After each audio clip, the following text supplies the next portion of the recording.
todos, ¿me escuchan? Antes de comenzar, gracias por venir, en especial a Eduardo Cabrera Capote, como todos lo conocemos, periodista y escritor palmero. Todo un orgullo tenerte esta tarde con nosotros. Creo que es todo un orgullo, ¿no? Porque no solo con este ejemplar recuperamos la memoria histórica, sino también la memoria colectiva, que es tan importante, y creo que ha sido una gran labor por tu parte y que es un orgullo reconocértelo, porque la verdad que tenemos que dar valor a esta memoria colectiva, ¿no? Y que se ve en este libro con los testimonios de los testigos. Espero que disfruten. Muchas gracias, Eduardo, todo un placer. Y a continuación toma la palabra Laura Rodríguez en representación de la editorial. Gracias, disfruten.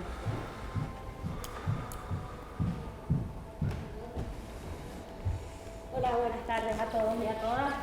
Intervención brevísima porque la exposición de hoy ya yo sé que va a estar más que interesante.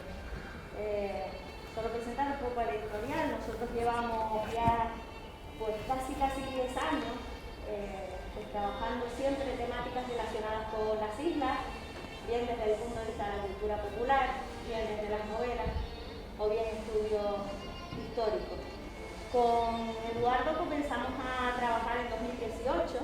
Él fue el que nos enseñó la maravillosa historia de Odani, que nosotros tampoco conocíamos, y entendimos enseguida la necesidad de darlo a conocer al público, sobre todo de las islas, pero también de fuera.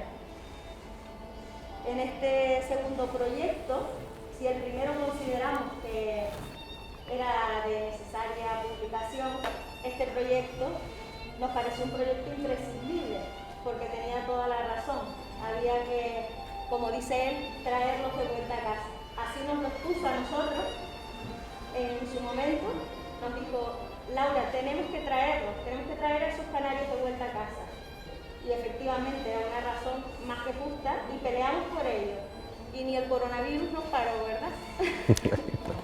Así que nada, sin más, decirles que para nosotros como editorial es un placer contar con Eduardo Cabrera, porque él nos pone las cosas muy fáciles y hace que retomemos los proyectos con mucha mayor ilusión y los hagamos también un poquito nuestros.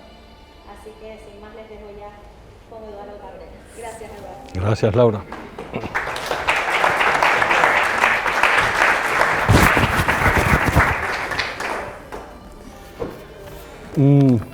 ¿Se me escucha bien? Bueno, yo quiero darle las gracias al Ayuntamiento de Santa Cruz de la Palma, que también desde el primer momento, porque da igual cualquier idea que uno tenga si no tienes el apoyo de quien al final tiene los recursos, ¿no? Que son las instituciones públicas, ¿no? Y eso es imprescindible para que estos proyectos salgan adelante. Gracias a Laura y a la editorial de Canarian Ediciones, que lo que nos ha dicho es que esto se contó en un ratito en una terminal de aeropuerto corriendo.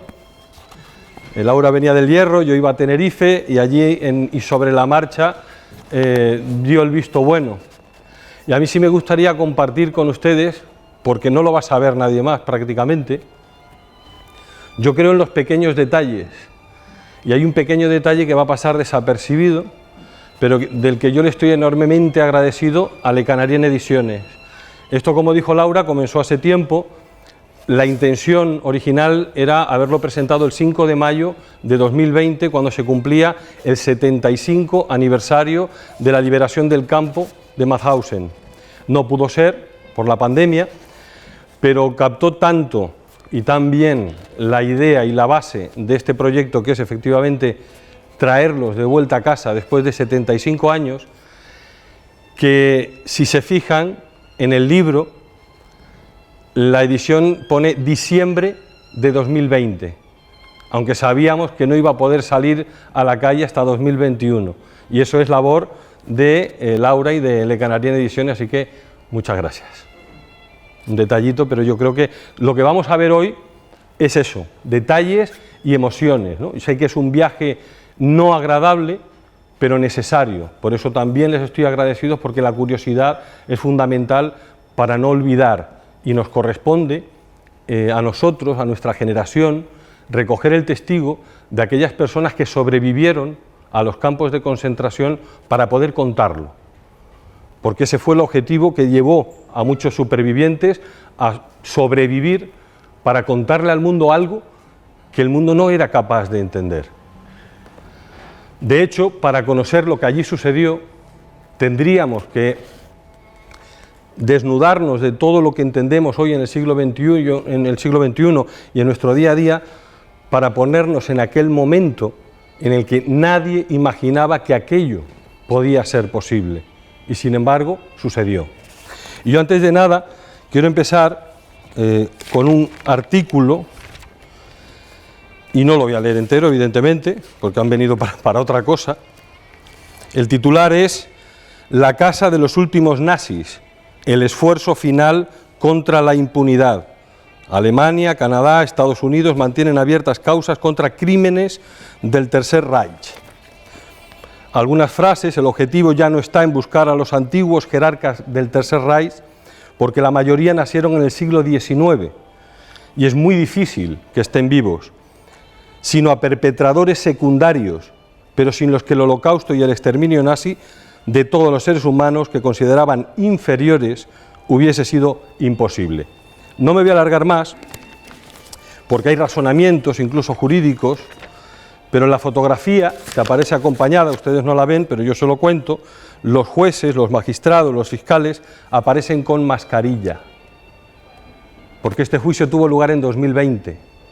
O sea, lo que estamos hablando hoy no es de 1945 ni 41, es de 2021 y debe seguir siéndolo.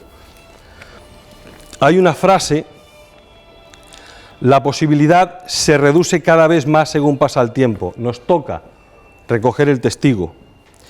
Y hay otra frase, antes de comenzar: la novela de Ferdinand von Schirach, El caso Collini, en 1965, se aprobó de tapadillo en Alemania Occidental. Una ley básicamente amnistiaba los crímenes del nazismo y que no fue derogada hasta finales de los años 70. Y aquí enlazo con Fritz Bauer. Fritz Bauer fue un fiscal alemán que en los años 60 fue amenazado de muerte y todavía su fallecimiento no está claro cómo sucedió, pero fue el que se empeñó en que Alemania reconociera su pasado, porque durante 20 años los supervivientes vivieron en el olvido, porque después de la guerra la gente no quería saber, ya la guerra había terminado. Alemania quería olvidar, pero personajes desconocidos como Fritz Bauer se jugó la vida para que Alemania hoy reconociera su pasado y que lugares como Auschwitz, Birkenau, Sachsenhausen o Mauthausen no fueran demolidos para construir apartamentos, sino convertirlos en memoriales donde la visita de los institutos es obligada. Y dicho esto, eran apenas unos adolescentes. La magistrada Meyer-Göring no alberga ninguna duda. Personas muy normales como el acusado. Miles, cientos de miles, millones de personas muy normales en Alemania hicieron eso a personas muy normales. Miles, cientos, millones de judíos, polacos, lituanos, húngaros, rusos y disidentes. Así de fácil, por indiferencia, por sentido del deber, por una orden, por falta de conciencia colectiva e individual. Hay un libro al que hago referencia también en 186 escalones, que se titula El efecto Lucifer, y está escrito por Philip Zimbardo, psicólogo de la Universidad de Stanford. No sé si han oído hablar del proyecto Stanford. El proyecto Stanford tuvo lugar en los años 70 en la Universidad de Stanford y trataba de entender cómo seres humanos fueron capaces de hacerle esto a otros seres humanos. Se utilizaron los sótanos de la Universidad de Stanford para elaborar un experimento. De hecho, el experimento es una película alemana que narra estos acontecimientos. Se cogieron personas cotidianas, normales, como nosotros, y por sorteo se decidieron quiénes eran guardias y quiénes eran presos. El experimento no terminó por el grado de violencia que se llegó a adquirir allí. Philip Zimbardo dice que cualquier persona puede convertirse en un monstruo si se dan las circunstancias adecuadas. Y esas circunstancias adecuadas se construyen, y se construyen con discursos, y se construyen con la ignorancia, y con la credibilidad, y con lo fácil. Y de eso va a 186 escalones. Y ahora les invito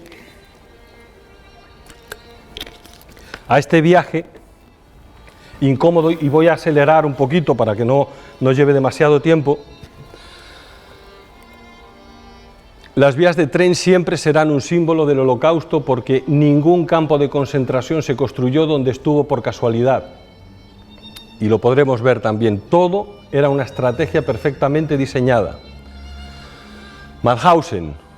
Hoy hablamos de Mauthausen y podríamos inventarnos un nombre que no nos sonara absolutamente de nada. Pero Mauthausen no significaba absolutamente nada para nadie, como no significaba ni Auschwitz, ni Sachsenhausen, ni Sobibor, ni Chelmo, ni ningún otro campo de concentración. Porque eran nombres que nunca hubo motivo para pronunciarlos. Hoy produce escalofríos. Mauthausen está a orillas del río Danubio, a unos 20 kilómetros de la ciudad de Linz, en Austria. Esto es Mauthausen, un pueblo precioso, tranquilo, pequeño, medieval, que parece increíble que albergara el horror que albergó. Entre la estación, donde nos hemos bajado, hasta el campo, hay aproximadamente unos 3 kilómetros y hay que atravesar el pueblo de Mauthausen, donde una cabina de teléfono se convierte en una librería gratuita de intercambio. Yo lo vi como una ironía, ¿no?, de la cultura, la lectura, en comparación con lo que sucedió precisamente por la ignorancia, ¿no? Cuando hemos dejado atrás el pueblo de Mauthausen, subimos una colina, y por esta colina las comunicaciones no son muy buenas, pero cuando subes esta colina encuentras, no saqué las fotografías porque son hoy viviendas particulares, pero en su día eran las viviendas, los chalés, donde vivían los oficiales nazis del campo de concentración de Mauthausen, y a donde regresaban como padres de familia después de haber hecho su trabajo. Y sí quiero dejar claro y que se den cuenta que a lo largo de este viaje no me oirán hablar de alemanes, sino de nazis, porque ni todos los alemanes fueron nazis, ni todos los nazis fueron alemanes. Hubo nazis húngaros, lituanos, franceses, españoles. Esta es la entrada al campo de concentración de Mauthausen. Fue construido justo después del de Dachau, que fue el primero. Apenas el 30 de enero de 1933, Hitler llega al poder votado democráticamente, detalle, y en apenas 2 meses se abrió Dachau, que está al norte de Múnich. Si tenemos tiempo pasaremos por él. Estas son las verjas de Mauthausen, que fue construido por presos de Dachau. Esto es Gusen. Todos los campos de concentración tenían alrededor subcampos. Mauthausen se calcula que pudo haber tenido cerca de 50 o 60 subcampos, cuya dirección estaba siempre centralizada en Mauthausen. Esto es Gusen, que está, bueno, nos hemos bajado en la estación de tren, hemos cruzado el pueblo, hemos llegado a Mauthausen, y a otro 1,5 kilómetros aproximadamente está Gusen. Y cuando encontremos a los canarios, veremos que la gran mayoría murió en Gusen, y sabremos por qué. Esta era la entrada de Gusen, hoy es la casa de un arquitecto. Esto está al lado de esa casa y eran las viviendas de los oficiales nazis de Gusen. Y aquí tenemos lo que es hoy y cómo se ha transformado a lo largo del tiempo. No sé si es normalizar el horror, darle para atrás, olvidarlo, no lo sé, pero el tiempo nos alerta, quizás con estas imágenes, de que olvidar puede ser un riesgo. Esto es Gusen. Gusen eran los crematorios de Mauthausen, que ya tenía Mauthausen, hornos crematorios y cámara de gas, hasta que se colapsaron de la cantidad de víctimas diarias a las que no podían dar salida. Sucedería también con Auschwitz, cuando se construyó Birkenau.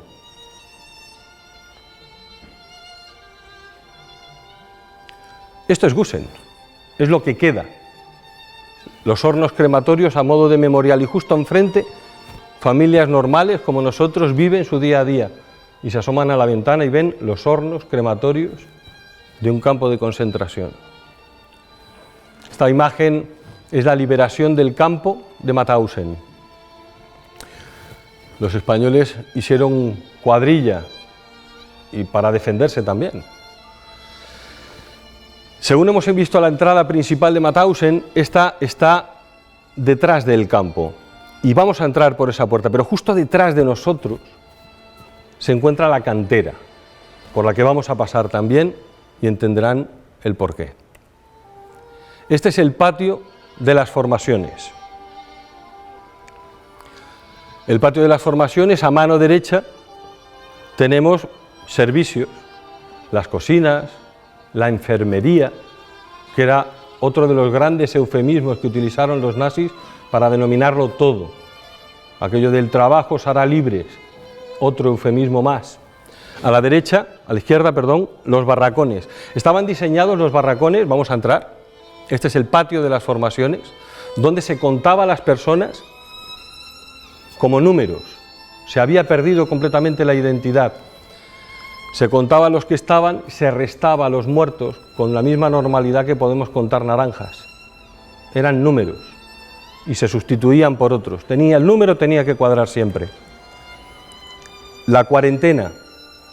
La cuarentena era una zona del campo de Mauthausen donde todos los presos, antes de entrar a formar parte de las cuadrillas de trabajo de Mauthausen, tenían que estar aquí. Cuarentena, podemos hablar de otro eufemismo si quieren, porque desde luego no les preocupaba que estuvieran enfermos, sino que contagiaran al resto, que eran la mano de obra gratuita. Desde luego, en esta zona de la cuarentena las condiciones eran incluso peores, y solo el que podía sobrevivir optaba a sufrir el campo de Mauthausen. Esta es la zona de la cuarentena.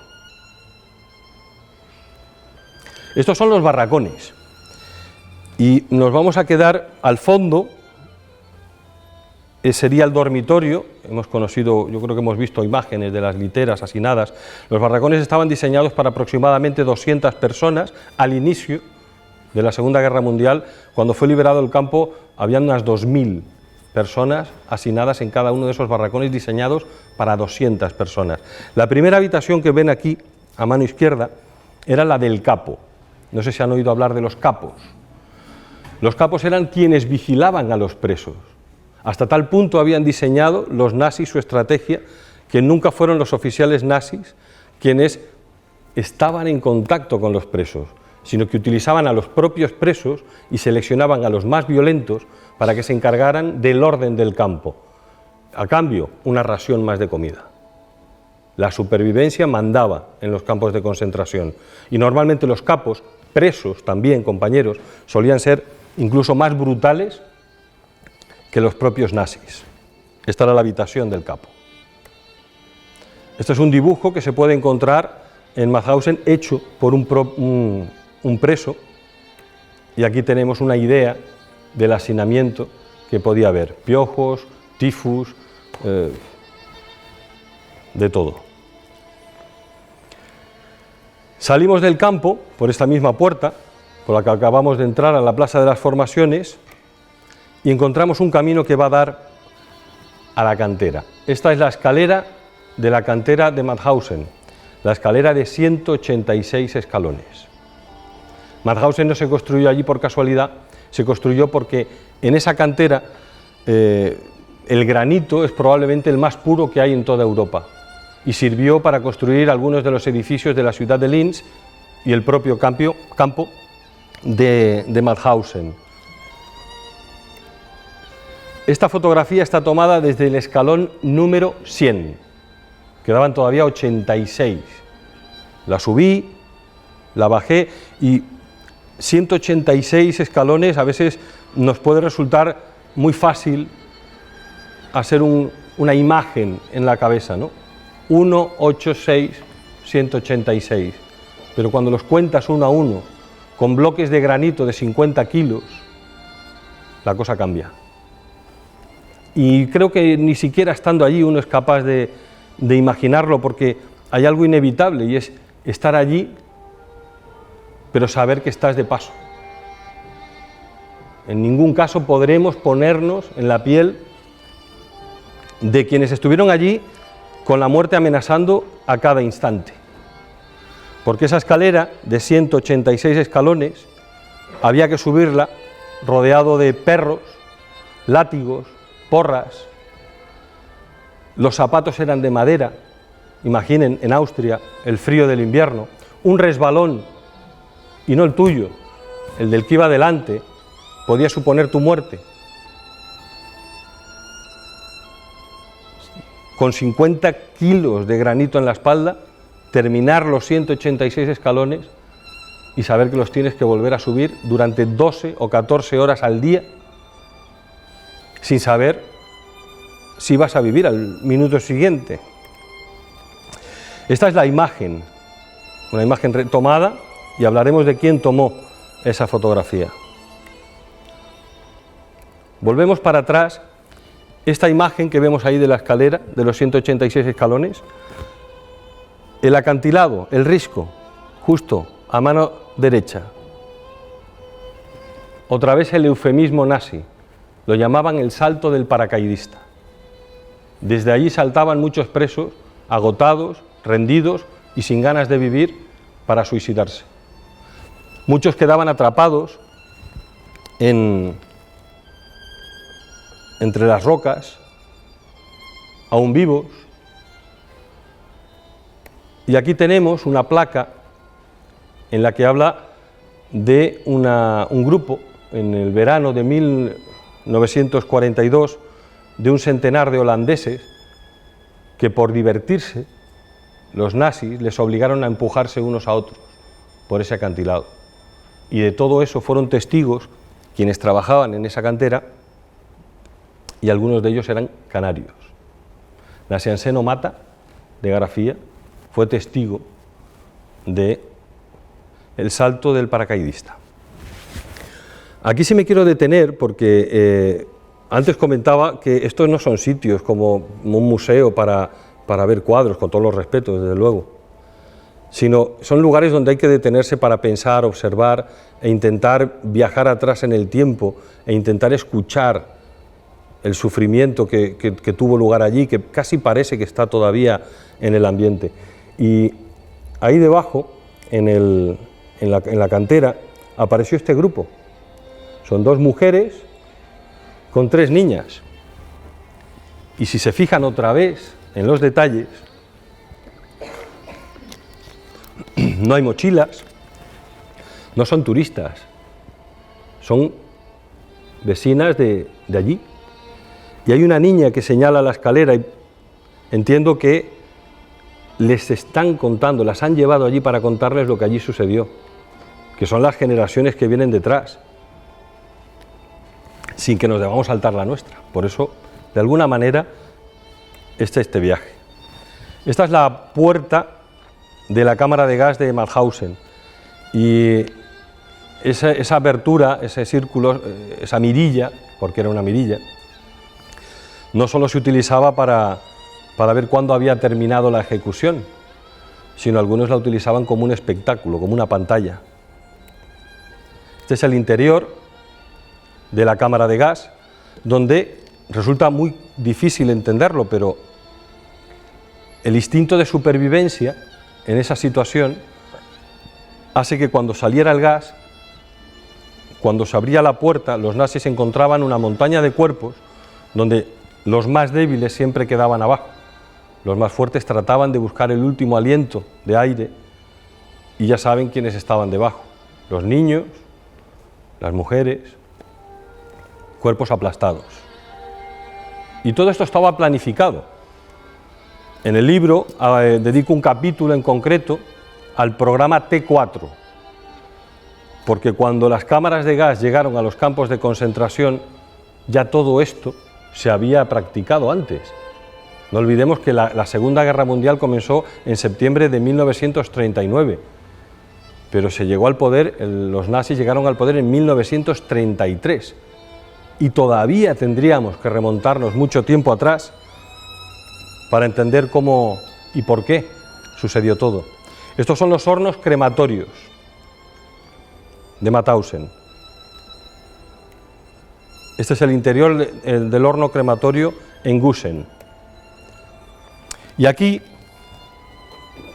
creo que saltamos una fotografía al principio, pero esta fábrica es importante porque la encuentras nada más bajarte de la estación de tren. Nada más bajarte de la estación de tren, justo donde hemos visto el cartel a orillas del río Danubio, está la fábrica Pochacker. Y en el trayecto al campo, antes de llegar al pueblo de Mauthausen, pasas por unas viviendas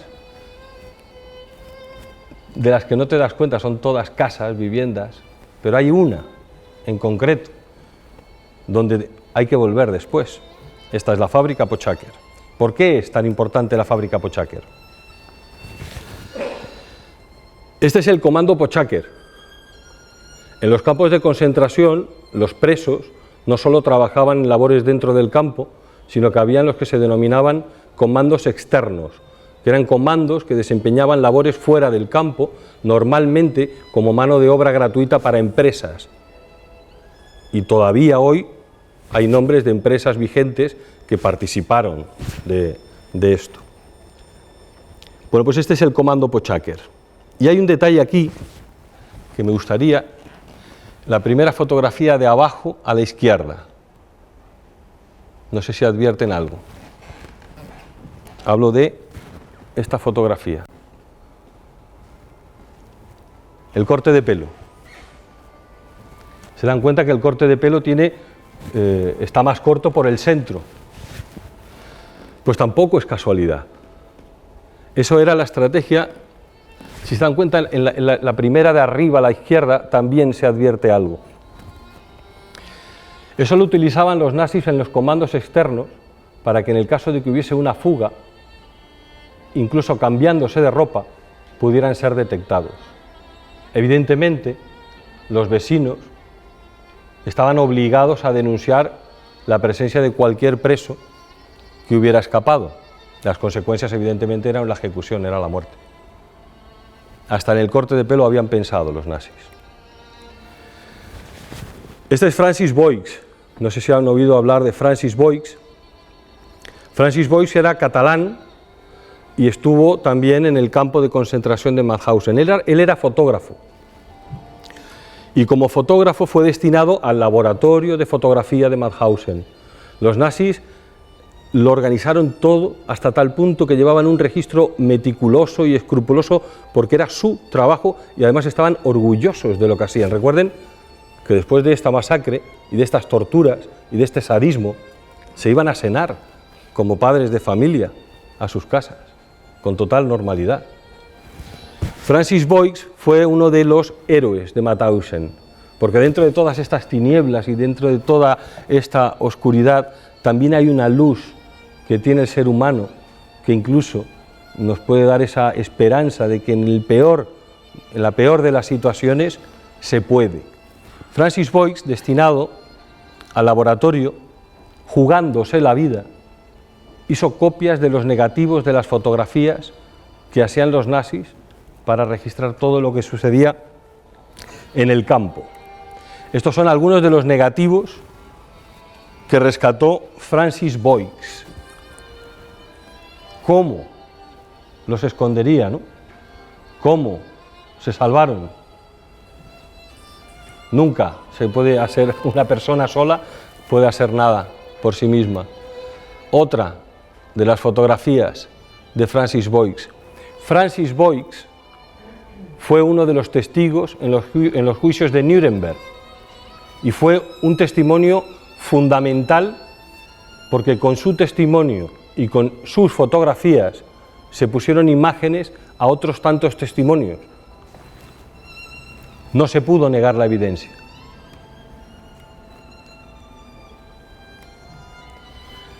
Aquí, en esta fotografía, es parte, después de la guerra, después de la liberación del campo, es un grupo de del comando Pochaker.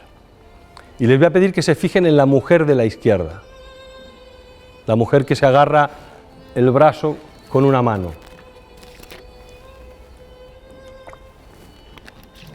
Es otro eslabón en la cadena de los héroes o las heroínas. Ella se llama Anna Pointner. Es curioso cómo en un capítulo de la historia del que tanto se ha escrito, del que tanto se ha hablado, conocemos a los que originaron el desastre, pero luego no hemos oído hablar tanto de Francis Boyce o de Anna Pointner o de Fritz Bauer. Anna Pointner vivía en una de las casas por las que acabamos de pasar cuando nos bajamos de la estación de tren. Francis Boyce escondía los negativos del laboratorio, los copiaba, se los escondía presumiblemente en el interior de las botas y las hacía llegar al barracón por la noche. Del barracón había una cadena de cómplices, del barracón se les hacía pasar al comando Pochaker. No está claro exactamente el método, pero se da por hecho que en el trayecto del campo a la fábrica de Pochaker, por la que acabamos de pasar, está la casa de Anna Pointner. Y los miembros del comando Pochaker lanzaban los negativos al jardín de Anna Pointner, que pudiendo haberse lavado las manos, los recogió. Esta es la casa de Anna Pointner, y recogió hasta 30.000 negativos y los escondió en el muro de piedra trasero de su casa. Entre esas piedras, el muro que todavía se conserva, permanecieron los negativos de las fotografías hasta el final de la Segunda Guerra Mundial, cuando fueron dados a conocer y sirvieron de prueba gráfica en los juicios de Nuremberg. Este es el muro. Y este es un reconocimiento a Anna Pointner, mayo de 2015. ¿Cuánto tardamos en reconocer algunas cosas? Mayo de 2015.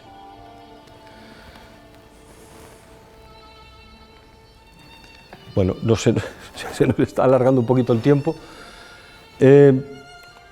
Esto es un mapa de Europa que nos puede dar una idea de los campos que regaron Europa durante la Segunda Guerra Mundial.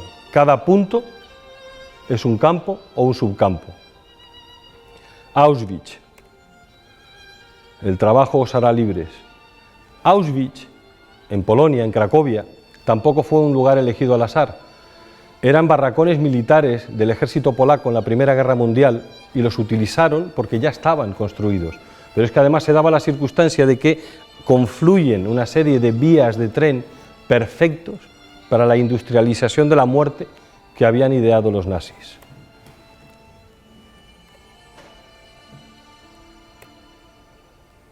Cada gafa es una persona, con su nombre, con su historia, con su infancia, con sus sueños, con sus parejas, con sus hijos.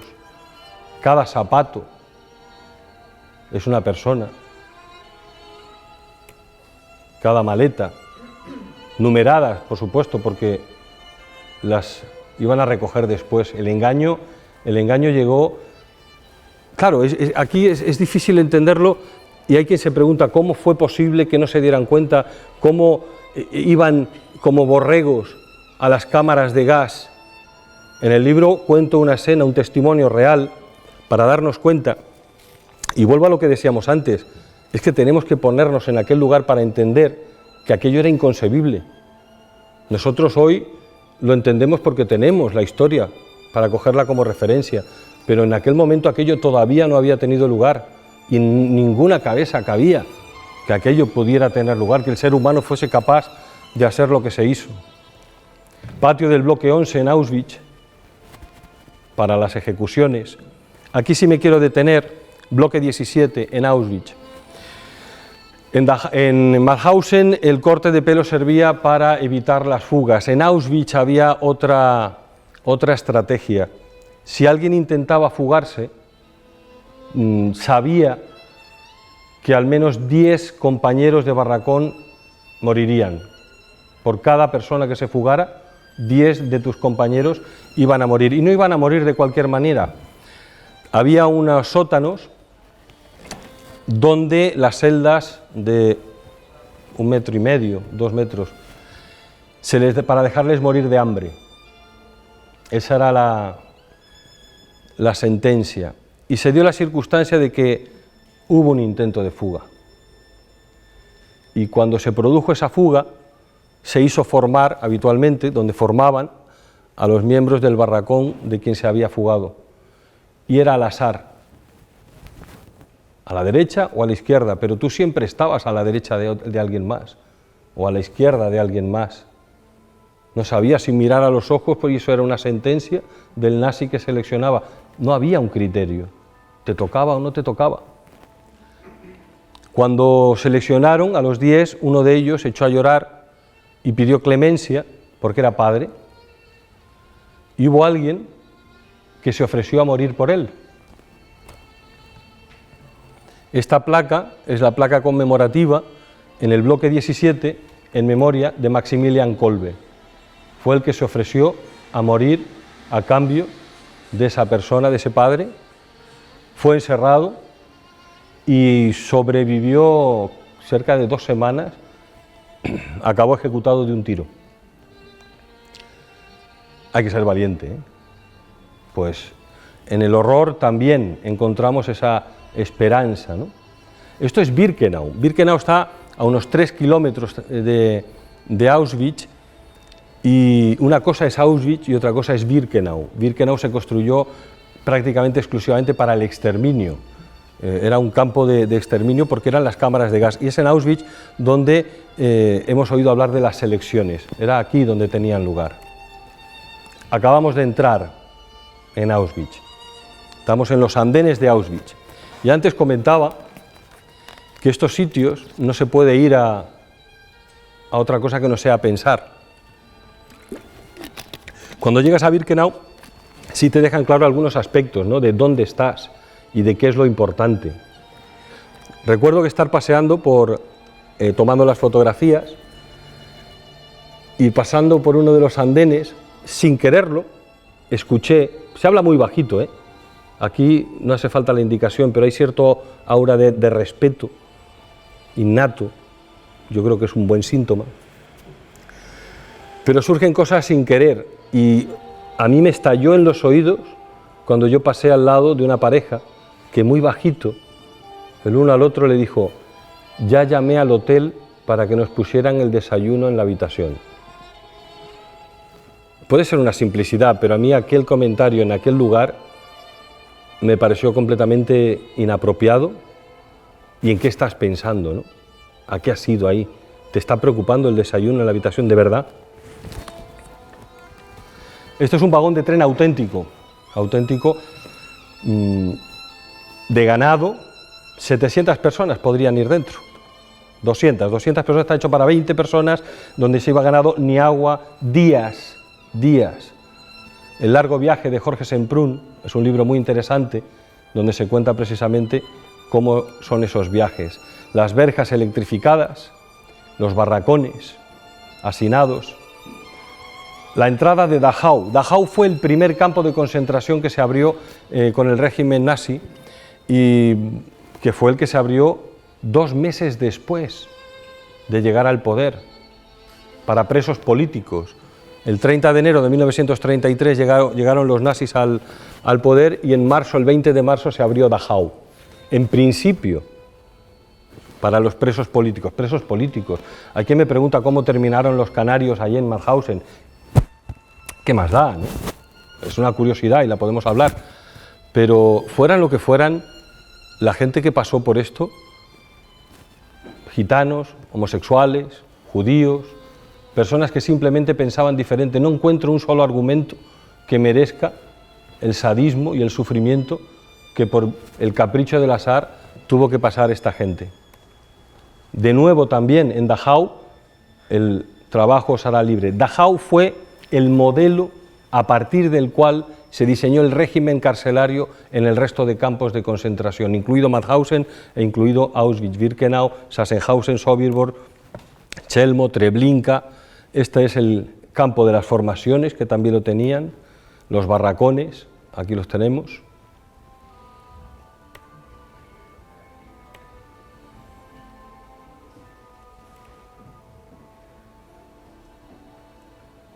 Este era un lugar de encuentro. Esta fotografía está tomada en la actualidad, es este lugar. Aquí se encontraban los presos y cada uno venía de su destino y se soplaban, ¿no?, de las noticias que podían llegar, de cómo iba la guerra, etc. Aquí se elaboraron, al final de aquí, al final de en esta esquina, al final, esta verja está electrificada y la zona verde, no hace falta una valla. Quien pisaba la zona verde, los guardias tenían orden de disparar. Esto estaba lleno de agua, el foso. Todavía saltando la verja detrás de los árboles hay otro muro de unos 2,5 metros. El campo de Dachau, como todos, estaban hechos no solo para que no te escaparas, sino para que nadie alrededor supiera qué sucedía dentro. Pero algo se sabía. Al final siempre algo se sabía. En la esquina, vamos a ir ahora hacia esa esquina. Normalmente las zonas como esta, las que hay en Dachau, estaban camufladas con flores, con árboles. Son las cámaras de gas y los crematorios. Qué diseño, ¿eh? Estamos viéndolo desde el lado, ¿verdad?, desde el lado izquierdo. Por esta puerta entraban las personas para ducharse. Ya sabemos el eufemismo, ¿no?, que eso significaba. Estamos ahora en el otro extremo. Se dan cuenta, hay una puerta en el otro extremo. Esa puerta, es importante la distribución, ¿eh? Por esa puerta del extremo, no me refiero a esta que está aquí al lado de la ventana, sino aquella que está por ahí, por la que se suben las escaleras. Por ahí se metían los cuerpos de quienes ya habían muerto dentro del campo. Unos entraban vivos, por un lado, o por el otro entraban los cuerpos de los que habían fallecido. Aquí, esta es la puerta por la que acabamos de entrar, donde se ponían los cuerpos de los fallecidos en el propio campo de Dachau. Aquí estamos ahora en el otro extremo, han entrado, y esta es la sala donde se les decía que tenían que desvestirse para ducharse. Y aquí me voy a parar otra vez, para volver a repetir que estos sitios no se va sino a pensar y a pararse, ¿no? Si no te paras, no ves, y no ves, no entiendes. Yo me puse en esa esquina para tomar esa fotografía y en un momento salió un grupo de personas por esa puerta de la derecha, miró alrededor, vio una habitación vacía y continuó para salir por la puerta de la izquierda, porque solo había una habitación vacía. Pero si te paras y lees, te dice dónde estás. Y si tú sabes dónde estás, te das cuenta de que estás pisando la misma madera y estás tocando las mismas paredes de aquellos decenas de miles de personas que estaban viviendo sus últimos minutos de vida sin saberlo, que iban a entrar directamente a la cámara de gas.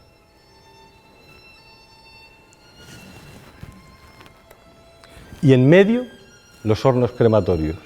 ¿Se dan cuenta del diseño? Por un lado y por el otro, para confluir en los hornos crematorios, que era el final. Esta fotografía fue tomada por el ejército aliado en la liberación de Dachau, los soldados norteamericanos y la montaña de cuerpos aún todavía por quemar. Experimentos que se hacían en Dachau los utilizaban para mejorar la eficacia del ejército nazi.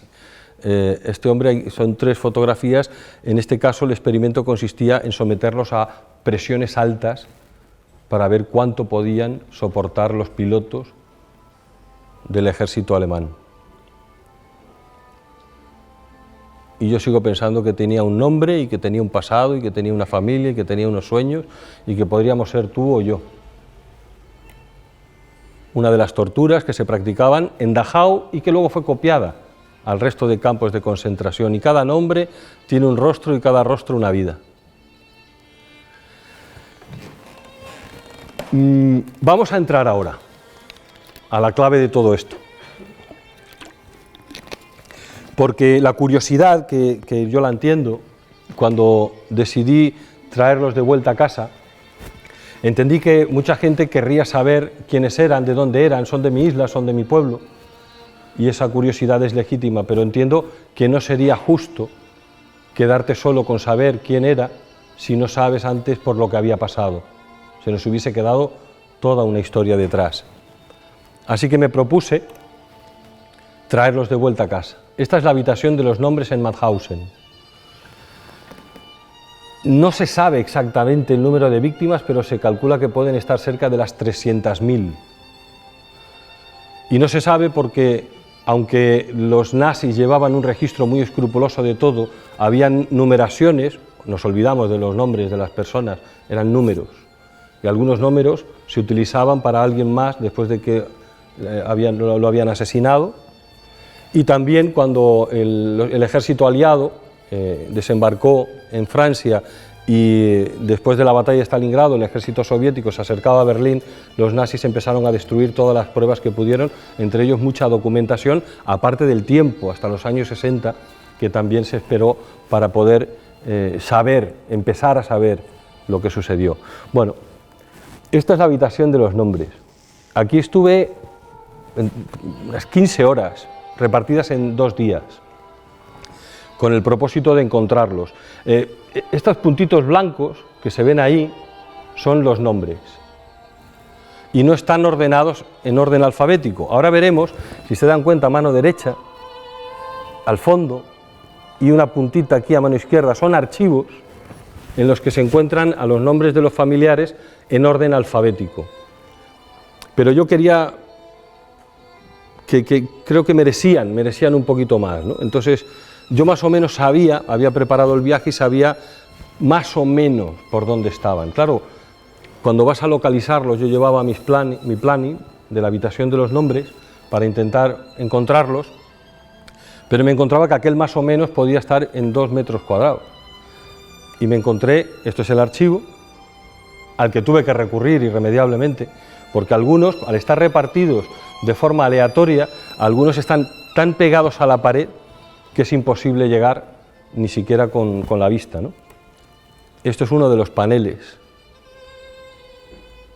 Yo iba con un folio, bueno, varios folios, eran 4 o 5 folios aproximadamente, por donde yo más o menos sabía que estaban, e iba bajando línea a línea para intentar buscarlo. Llevaba mi listado con las víctimas, que había previamente contrastado con el propio memorial de Mauthausen a través de algunos correos electrónicos. Orencio Mata Rodríguez, de Garafía. No tuvo la suerte de su hermano Nasianseno, del que hay un libro publicado, las memorias de Nasianseno Mata. Eran 2 hermanos de Garafía, Orencio no logró sobrevivir. Nasianseno no está aquí. En el memorial de Mauthausen las víctimas son quienes murieron, pero bueno, en el libro incluí también a los supervivientes, porque entiendo que superviviente o no pasaron por el mismo horror y también fueron víctimas. Claro, cuando te enfrentas a esto, recuerdo que en uno de los momentos salí fuera a coger aire, porque es un laberinto, es como una sopa de letras gigante. Y una chica, una voluntaria que estaba allí, me pidió el listado para echarme una mano. Y cuando salió me dijo, es imposible. Y yo, bueno, pues no, ahí dedico un capítulo exactamente a la habitación de los nombres porque creo que lo merece. Vamos para atrás. Yo llevaba un listado sin orden ninguno, ¿no? Y había encontrado a Orencio Mata, fue el primero al que encontré. Y sin orden ninguno me propuse, el siguiente en la lista era Sebastián Pereira Marrero. Y no lo encontraba, fue el que más se resistió, no aparecía. Y yo, sin darme cuenta, me encontré hablando con él. Y yo le decía, Sebastián, vente conmigo, ¿dónde estás? Yo me sorprendí a mí mismo hablando con él. Digo, he venido para intentar traerte de vuelta a casa, ¿no? Pero no aparecía. Bueno, cuando apareció, fue cuando yo tuve claro que este era el objetivo, ¿no?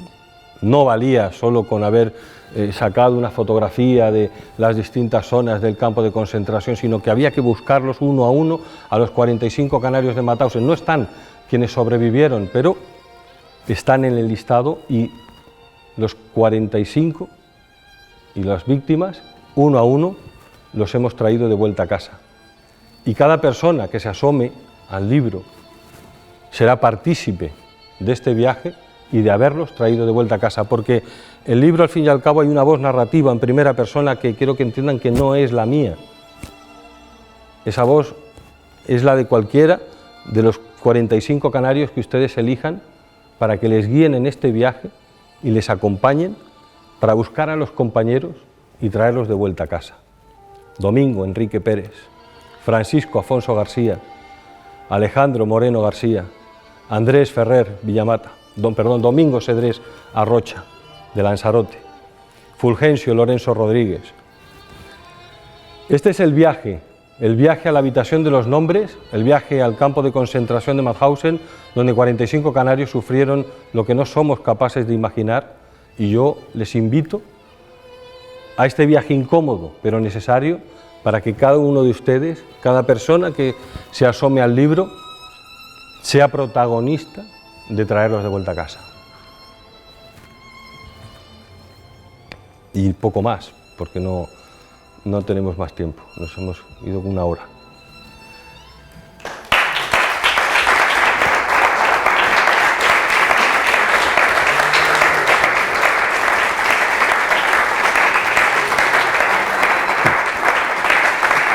Yo no sé si tenemos tiempo de alguna pregunta, no sé cómo vamos de tiempo ni de ganas también. Yo, lo que ustedes quieran. ¿No hay preguntas? Miles de preguntas. Miles. Si te puedo contestar alguna. Yo, bueno, te digo, miles de preguntas, podríamos abrir un montón de debates, pero quiero agradecerte esta sensible y profunda voz con la que nos lo has contado. Este viaje ha sido tremendo. Gracias. Y bueno, estoy convencido de que se merecen un memorial permanente como lo tienen en Mauthausen. Bueno, de momento no es posible, pero la historia es la que es, el material está y confío en que en algún futuro se pueda hacer. De momento, mi forma de poder hacerlos volver a casa de manera permanente ha sido en el libro. Así que... La pregunta que te quería hacer, perdona, hay muchos temas del nazismo que me gustaría preguntarte, pero con respecto al libro, ¿cuál es un poquito la estructura? Nos has contado cómo el viaje, pero ahora has hablado de una voz narrativa en primera persona que va contando esto. O sea, ¿cuál es un poquito la idea del libro? ¿Va escribiendo? El libro yo le di muchas vueltas porque se ha escrito tanto del Holocausto y de la Segunda Guerra Mundial que era difícil hacer algo y cómo hacerlo de manera diferente. No me atreví a escribir o a intentar siquiera una novela porque me parecía una falta de respeto, ¿no? ¿Cómo voy a intentar ficcionar algo cuando ya hay testimonios reales? Entonces se me ocurrió coger esos testimonios reales de aproximadamente 60-70 libros a los que hago referencia y enlazarlos a través de esa voz narrativa en primera persona, de manera que la víctima que cada persona elija que le guíe en este viaje, esa voz narrativa será de esa víctima y siguiendo en primera persona iremos descubriendo testimonios reales de muchas otras víctimas, de cualquier nacionalidad. Al final lo que importa no es ni la nacionalidad, ni el credo, ni la bandera, sino el sufrimiento humano, ¿no? que tuvo lugar, ¿no? Entonces esa voz narrativa juega a enlazar los testimonios reales y hay una bibliografía también de dónde poder encontrarlos y dónde poder leer un poquito más. Nada, mencionar que Fidel Reyes Pérez, que fue tío abuelo nuestro, era un chico que era de aquí de Santa Cruz de la Palma, que vivió en nuestras calles y bueno, era de ideología más o menos de izquierda, una persona liberal, fotógrafo, etc. Y terminó en una cárcel, le acusaron de haber puesto un petardo en una iglesia y terminó en una cárcel en Tenerife. De Tenerife lo mandaron a Barcelona, de Barcelona pasó a Francia y en Francia pues, fue ocupada por los nazis y murió en un campo. Es muy relevante que mi bisabuela, su madre, estuvo un largo periodo de tiempo sin saber absolutamente nada de su hijo. Y se imaginaban, ¿no? Se imaginaban porque había pasado a Francia, habían ocupado los alemanes. Y mi padre contaba cuando le llegó la carta de la Cruz Roja diciendo que su hijo había muerto en el campo, ¿no? En Mauthausen. Que se encerró en un cuarto y empezó a maldecir pues, el régimen franquista, ¿no? Bueno, independientemente de la ideología, yo la verdad que seguramente habremos oído hablar de los alzados de La Palma, que bueno, le pusimos el nombre de La Palma y eran nuestros, y nos olvidamos los que no le pusimos el nombre de La Palma. Estos canarios que terminaron lamentablemente en el campo de Mauthausen eran iguales, eran los mismos, con la única diferencia de que no tuvieron la suerte de combatir en La Palma. Bueno, combatir, ni siquiera combatieron, en La Palma no se combatió, pero fueron algunos intercambiados por presos o combatieron en la península, y cuando terminó la guerra se vieron obligados a huir, y la única forma de huir era atravesar la frontera de los Pirineos.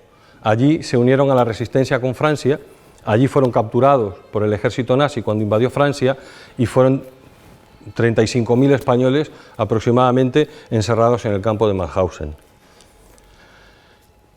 Y dicho esto, pues te puedes acercar un poquito, un momentito, te agradezco el testimonio, si puedes subir.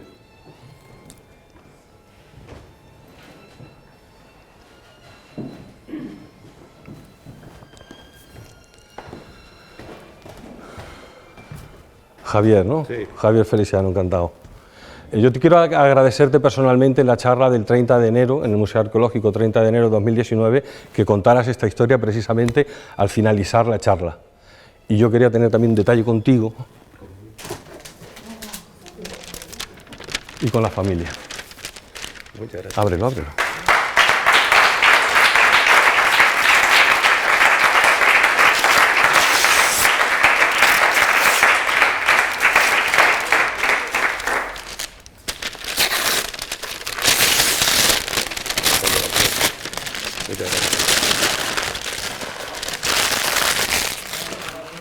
Este es...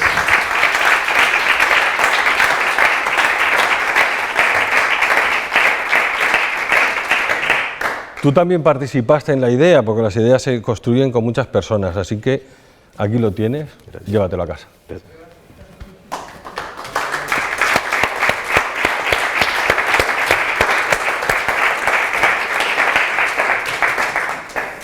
Y si queremos cerrar ya el acto, si no hay alguna cosita más.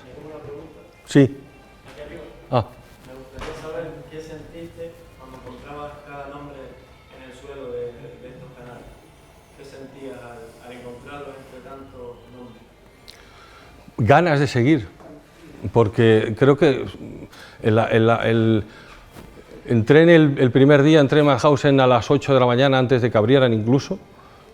Quería hacerme primero, garantizarme las fotografías, incluso conseguí un permiso de Viena en 20 minutos para poder entrar en algunas zonas que estaban cerradas, y cuando llegué a la habitación de los nombres me quedaban a 5 horas, me parece, ¿no? Y creo que en esas 5 horas encontré 4, pero esos 4 me llevaron a volver al día siguiente y emplear desde las 8 de la mañana hasta el cierre para seguir buscando a los demás, y cada uno que aparecía era como que quería volver, y eso me impulsaba a buscar al siguiente. Era una locura, porque alguno lo encontraba, enfocaba el nombre con la cámara, y cuando intentaba volver a sacar una segunda fotografía por asegurar, el nombre había desaparecido otra vez, en medio de ese laberinto, ¿no?, de nombres. Pero bueno, cada uno de ellos me ayudó a buscar al siguiente.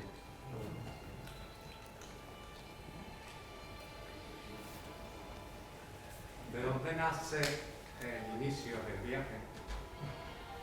Tanto interiormente, ¿qué te lleva a hacer ese viaje? ¿Y qué aprendizaje sacaste al final del viaje? Hay cosas que se construyen sin saberlo.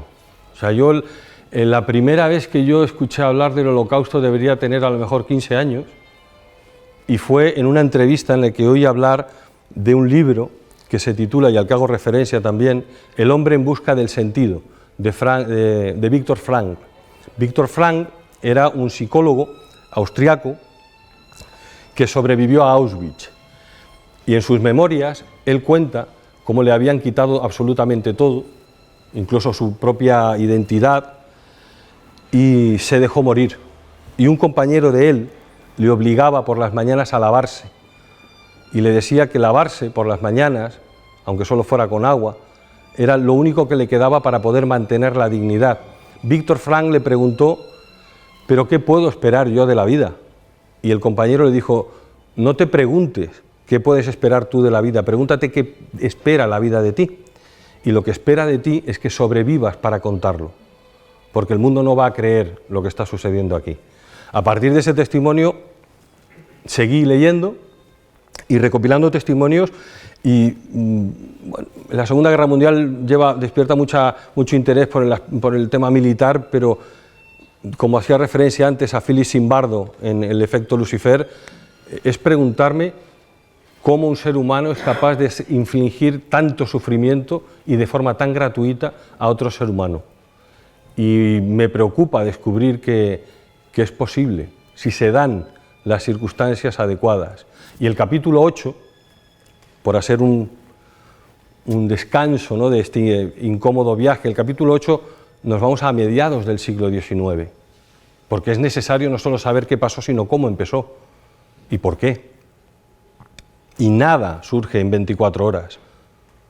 Y todo esto viene de un adoctrinamiento, de una propaganda, de un no querer saber, de un no estar prevenidos para detectar esos síntomas que hoy se están repitiendo y que debemos estar alerta. Porque de la misma manera, y creo que he insistido un par de veces, que en aquel momento nadie podía imaginar que aquello podía tener lugar. ¿Cómo se van a inventar cámaras de gas para gasear a miles de personas de una sola vez? ¿Quién iba a diseñar aquello? Aquello era imposible. Pues sabemos que sí, y que sucedió. Ellos no tuvieron la oportunidad de detectarlo entonces. Nosotros tenemos la ventaja de conocer la historia. Si la olvidamos, es como si la historia no existiera. Y precisamente Primo Levi, que tiene esa trilogía también muy interesante de Si esto es un hombre, lo advierte. Ya ha sucedido una vez, puede suceder de nuevo. Por eso la única herramienta, no podemos cambiar el mundo, pero sí podemos jugar a intentar contagiar a nuestro entorno más inmediato y saber que eso es posible y saber que esos mensajes y ese odio al diferente puede terminar en esto. Eso sí nos puede servir para estar prevenidos y para defendernos. Será nuestra mejor arma. Por eso creo que es necesario este viaje. Ahí va un poco la pregunta mía. Tú antes decías que al margen de ideología y demás, de las víctimas, aquí hay una ideología detrás de todo esto que ocurrió. Desde luego. Y actualmente estamos viendo un resurgimiento de la extrema derecha en Europa y en otros países del mundo. ¿Cuál es tu opinión personal, si te quieres mojar al respecto, después de haber pasado por esta experiencia, de lo que podría venir con la que hay ahora por ahí rondando, incluso en España, con algún que otro partido? Yo creo que el conocimiento es la mejor arma que tenemos para poder defendernos, para advertir esos mensajes que en su día esta gente no tuvo la oportunidad de advertirlo. Conocemos los datos. Se habla de 6 millones de víctimas en los campos de concentración, pero esa cifra no es cierta. Fueron 6 millones de judíos. Pero la cifra global está en torno a los 20 millones de personas que murieron en los campos de concentración. Pero estamos hablando de en torno a 50 millones de personas si contamos también a civiles y militares. Pero es que 50 millones fue aproximadamente los que murieron durante el régimen de la Unión Soviética con Stalin, de los que no hay fotografías, de los que hay muchos menos registros, porque no eran tan escrupulosos como lo fueron los nazis. O sea, derechas, izquierdas, judíos, gitanos, homosexuales, ¿qué más da? Si hemos visto que luego entre ellos se ayudaban. Si la cuestión no es ni banderas, ni fronteras, ni ideologías, sino ser capaces de vernos como seres humanos y sentir esa empatía y prevenir el no convertirnos en esos monstruos de los que nos avisa Philip Zimbardo. Habrá quien se empeñe en construir esas condiciones idóneas para convertirnos en monstruos. Y nos convertiremos en monstruos si no conocemos esto. Conociéndolo ya será el primer paso para estar prevenidos y poder evitarlo. Yo cada vez que he leído este tipo de testimonios me doy más cuenta de lo absurdo que son muchos discursos y muchas ideologías. Suelo poner un ejemplo y me mojo.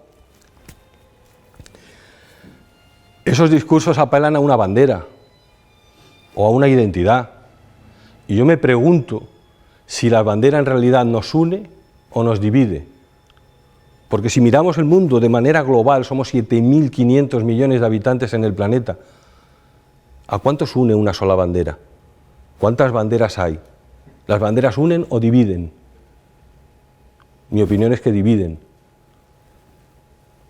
Pero esa es mi opinión.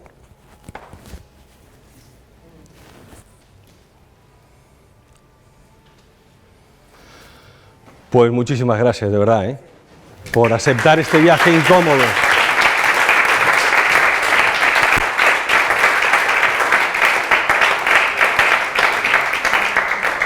Bueno, Eduardo, yo creo que ahora mismo las palabras sobran. Gracias por compartir esta arma de conocimiento a todos.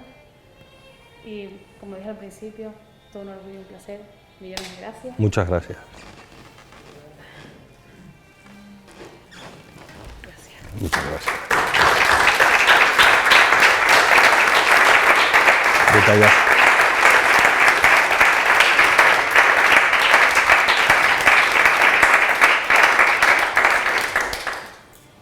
Hay una frase con la que termino el libro, porque hay un epílogo que nos advierte también, al final del libro, pero creo que termino diciendo, ahora te toca contarlo a ti.